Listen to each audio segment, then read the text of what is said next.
This is Tennessee in 10. Headlines and weather from around the state in less than 10 minutes.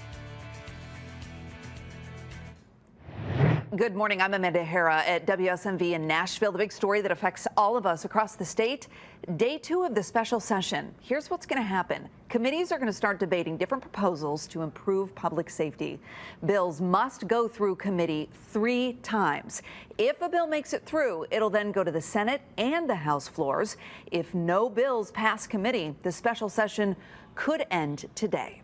And you feel the impact the Covenant School shooting has on this special session. Some of those parents who had students in the school that day are pushing for change. It's been 5 months since 3 students and 3 staff members were killed. 3 parents now representing a new group called Covenant Families for Brighter Tomorrows. Look at this, comforting each other while laying out what they want lawmakers to get done. They support the governor's proposal to keep guns away from people who threaten to hurt themselves or others. That measure, though, did not make it onto the special session agenda. They also support a bill creating a do not sell firearm list for people with mental illness who volunteer themselves to be added.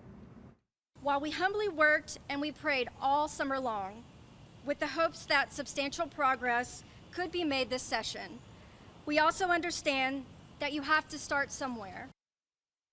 Well, this is David Teague. He has 2 kids at the Covenant School, and he says they do not want armed teachers. Instead, he's calling on hardened emergency responses at schools and new protocol for when the fire alarm is pulled. He calls these part of the last line of defense. In the event all efforts have failed, and we are solely relying on enhanced security protocols, we have already lost the day. At best,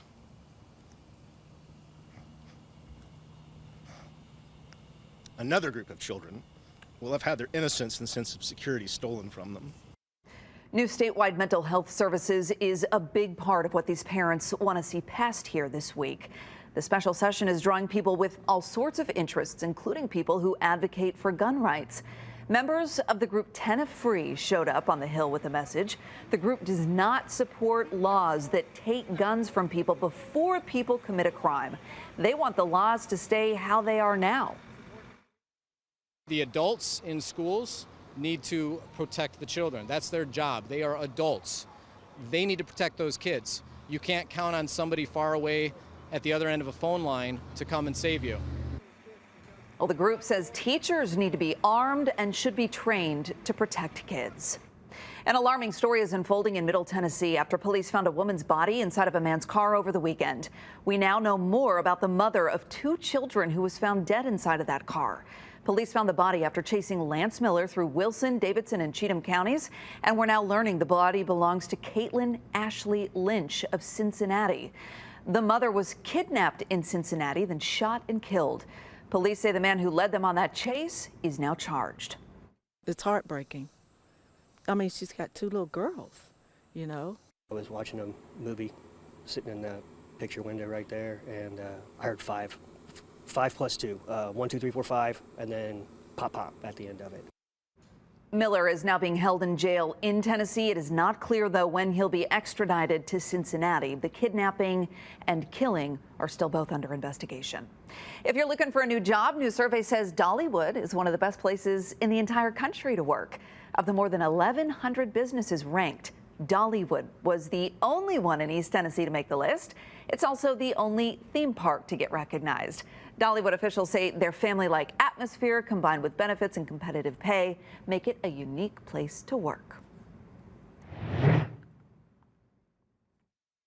In the WVLT newsroom, I'm Harry Sullivan. It's been a big year for the most visited national park in the country. We're talking about the Smokies. According to a new report, a lot of people spent a lot of money around the Great Smoky Mountains National Park. That report says nearly 13 million people visited the Smokies, spending more than $2 billion. That money goes to support nearly 33,000 jobs here in East Tennessee, as well as local businesses and, of course, communities around the park itself. And if you're an outdoor Avid lover, outdoors person, listen up. Happening this weekend, you can now hunt without a license in Tennessee. The TWRA says they open up the day to encourage regular hunters to introduce the sport to friends and family, hoping to build more interest. That is this Saturday. You will not be required to have a hunting license, nor do you need a WMA permit to hunt.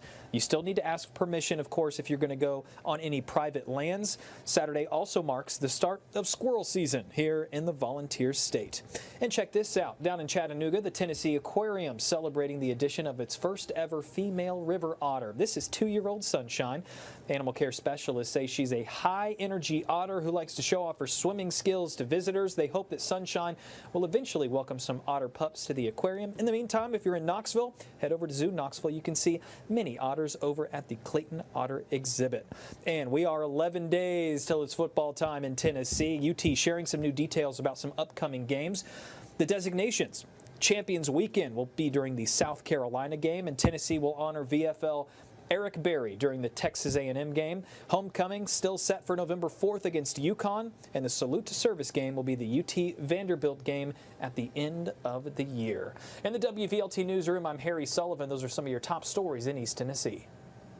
All right, Harry, go Big Orange. Meteorologist Stefano DiPietro has a look at the forecast where you live. Stefano, heat continues to affect a lot of people across the state now. It is going to be a big issue, not just today, but through the next couple of days and maybe even lingering into the weekend in some spots as well. As we're talking right now, we have heat advisories, excessive heat warnings that are in effect through Friday. Excessive heat warnings are in effect in West Tennessee, including areas like Jackson, Tiptonville through Memphis, Nashville, Lawrenceburg, a heat advisory where the heat index could range between about 105 to 115. We'll still see the heat index upwards around 100 near Knoxville and Chattanooga as well. Air temperature today is in the 90s easily. Few clouds mixed in with plenty of sunshine. We're in the 70s tomorrow morning, right back into the 90s. A couple of spots may even try to push near 100 as we go through tomorrow afternoon. And again, Amanda, all week long, the heat index will be as high as 105 or up to 115 at times. All right, Stefano, thanks. Thanks for joining us for Tennessee in 10 in Nashville at WSMV.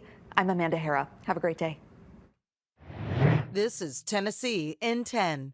Headlines and weather from around the state in less than 10 minutes.